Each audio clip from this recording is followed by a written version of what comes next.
ये कहानी है उस दौर की जब कंगारू का वर्चस्व संपूर्ण क्रिकेट के धरती में था और उनका अथाह पराक्रम उनके अदम्य साहस की गवाही दे रहा था। पिछले 3 वर्ल्ड कप और उन तीनों वर्ल्ड कप में लगातार जीत के ऐतिहासिक आंकड़े ये बता रहे थे कि उस वक्त कंगारू की क्या औकात थी। 4 बार की विश्व विजेता टीम 2011 वर्ल्ड कप में एक बार फिर से पोंटिंग की अगुवाई में खेल रही थी। एक ऐसा कप्तान जिनके कप्तानी में कंगारू ने कभी भी पराजय नहीं देखी थी, जो लगातार 24 मैचों से अपराजित था, जिसकी कप्तानी में कंगारू ने पिछले 2 वर्ल्ड कप में लगातार अपराजित सर्वशक्तिमान होने का रिकॉर्ड बनाया था। और इस बार भी कंगारू टीम अपने सभी 11 मुकाबले जीते थे और ऐसी परिस्थिति में उस कप्तान की निगाहें थी लगातार तीसरी बार वर्ल्ड कप जीतने की और वर्ल्ड कप से वो महज 2 कदम ही पीछे थे। और सामने थे MS धोनी, जो कि एक ऐसे कप्तान थे जिनको की होशियारी में महारत हासिल थी, क्योंकि उन्होंने अपने इसी होशियारी के दम पर भारत को 2007 T20 वर्ल्ड कप जिताया था। अहमदाबाद का मोटेरा स्टेडियम उस रात उस तबाही की गवाही बनने वाला था। 24 मार्च 2011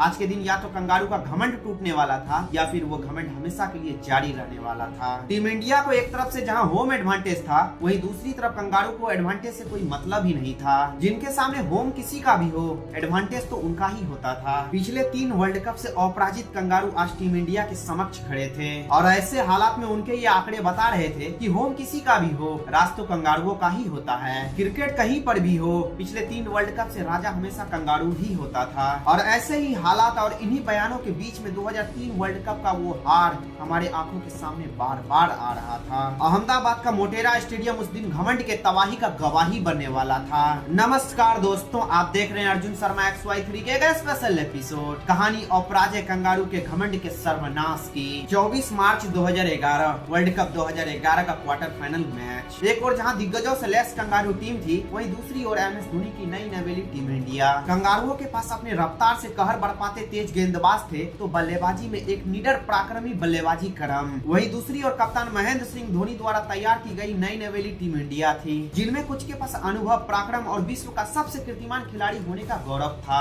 परंतु इस गौरव के दम पर टीम इंडिया कभी भी वर्ल्ड कप नहीं जीती थी। टीम इंडिया के पास ये कलंक था और वहीं कंगारुओं के पास ये घमंड था, और कंगारुओं का वो घमंड जायज भी था। सिक्का कंगारुओं के पक्ष में गिरता है और कंगारुओं ने पहले बल्लेबाजी करने का निर्णय लिया। कंगारुओं का ये निर्णय टीम इंडिया के जख्मों पर एक और कलंक का इशारा कर रहा था। उस मैच से पहले ये कहा जाता था कि वर्ल्ड कप में टीम इंडिया कंगारुओं के सामने पिछले 6 बार लक्ष्य का पीछा करने उतरी है, लेकिन एक बार भी लक्ष्य का पीछा नहीं कर पाई है। हर बार टीम इंडिया को ऑस्ट्रेलिया के सामने पराजय ही झेलनी पड़ी थी। अहमदाबाद का मोटेरा स्टेडियम, जहां आज कंगारुओं का घमंड या तो जारी रहने वाला था या तो हमेशा हमेशा के लिए उसमें विराम लगने वाला था। कप्तान महेंद्र सिंह धोनी के टॉस हारने के बाद दिग्गजों के बयान बदल चुके थे, क्योंकि चेस करते हुए टीम इंडिया कंगारुओं को कभी भी पराजित नहीं किया था और ये रिकॉर्ड बता रहे थे कि कंगारू टीम इंडिया पर कितने भारी थे। कुछ ऐसे ही हालात और कुछ ऐसे ही परिस्थिति में अहमदाबाद के मोटेरा स्टेडियम में लिखी जाती है कंगारुओं के पराजय की पटकथा। कंगारुओं की तरफ से पारी की शुरुआत करने आते हैं शेन वाटसन और हैडन, और हमेशा की तरह कंगारू की शुरुआत शानदार रही, परंतु वाटसन ज्यादा देर तक मैदान में नहीं टिक सके। वाटसन के आउट होते ही मैदान में आते हैं कंगारुओं के अपराजित सर्वशक्तिमान योद्धा रिकी पोंटिंग। एक ऐसा योद्धा जो यदि एक बार मैदान में टिक जाए तो बड़े बड़े दिग्गजों को अकेले ही दम पर छक्के छुड़ाने का दम लगता था। परंतु इस वर्ल्ड कप में वो कप्तान कंगारुओं का सिरदर्द बन चुका था, क्योंकि इस वर्ल्ड कप में वो महज 20 की औसत से ही रन बना रहा था। वर्ल्ड कप के 6 मैचों में पोंटिंग ने 20.4 के औसत से मात्र 102 रन ही बना पाए थे। परंतु उसके बल्ले की खामोशी को देखकर ये समझना कि उसमें रवानी नहीं है, ये टीम इंडिया के लिए सबसे बड़ी भूल थी, क्योंकि पूरे वर्ल्ड कप में खामोश रहने वाला पोंटिंग एक बार फिर से टीम इंडिया के खिलाफ चल चुका था। एक तरफ से जहां लगातार अंतराल में विकेट गिर रहे थे, वहीं दूसरी तरफ से कप्तान रिकी पोंटिंग कप्तानी पारी खेल रहे थे। उसका उद्देश्य और उसका लक्ष्य विराट रूप धारण कर चुका था, और ऐसे हालात में उस कप्तान का सिर्फ एक ही लक्ष्य था कि टीम के स्कोर को ऐसी जगह पर पहुंचाना है जहां से वो लक्ष्य अभेद बन जाए। देखते ही देखते उस कप्तान का शतक हो चुका था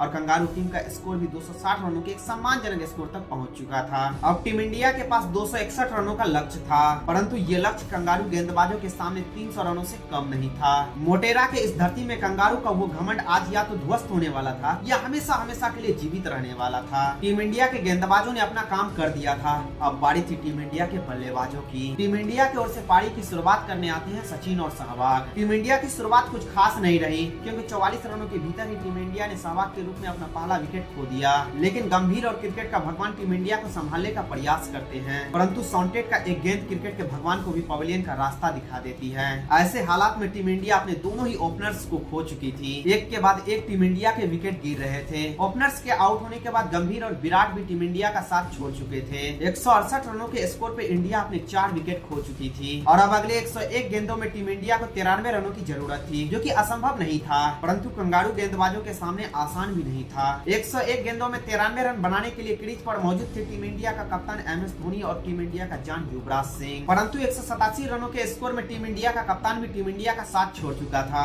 अब आधे से अधिक टीम इंडिया पवेलियन पहुंच चुकी थी। अब संकट के बादल टीम इंडिया के सर पर मंडरा रहे थे। जो जीत पहले आसान दिख रही थी वही अब थोड़ी मुश्किल हो चुकी थी और ऐसे हालात पर टीम इंडिया के कप्तान अब टीम इंडिया के साथ नहीं थे और क्रिकेट के भगवान भी अब मैदान से मैच देख रहे थे। विस्फोटक सहवाग से उम्मीद टूट चुकी थी और टीम इंडिया अब एक बुरे हालात में फंस चुकी थी और ऐसे हालात में युवराज ने पहले पारी को संभाला और रैना ने आक्रमण किया और देखते ही देखते इन दोनों ने 50 रनों की साझेदारी भी पूरी कर ली और फिर युवराज सिंह ने भी अपना 50वां पूरा किया। अब ये मैच टीम इंडिया के लिए सिर्फ एक औपचारिक ही रह गई थी और ऐसे हालात में कंगारुओं का उस समर्पण टूटते हुए नजर आ रहा था। रैना और युवराज के ये शॉट कंगारुओं के घमंड को चकनाचूर कर रहा था। अब ये दोनों उन जख्मों का बदला ले रहे थे जो इन्हीं कंगारुओं ने 2003 वर्ल्ड कप में हमें दिया था। युवराज के शॉट के साथ कंगारुओं का वो समर्पण देखने लायक था। उस दिन मोटेरा के उस मैदान में कंगारुओं का घमंड ध्वस्त हो चुका था और टीम इंडिया के सर से वो कलंक मिट चुका था जो पिछले 6 मैचों से टीम इंडिया के साथ आ रहा था और सभी के चेहरों में फिर से वो खुशी वापस आ गई थी जो 2003 वर्ल्ड कप में गायब हो गई थी। उस दिन भारत में वो रवानी थी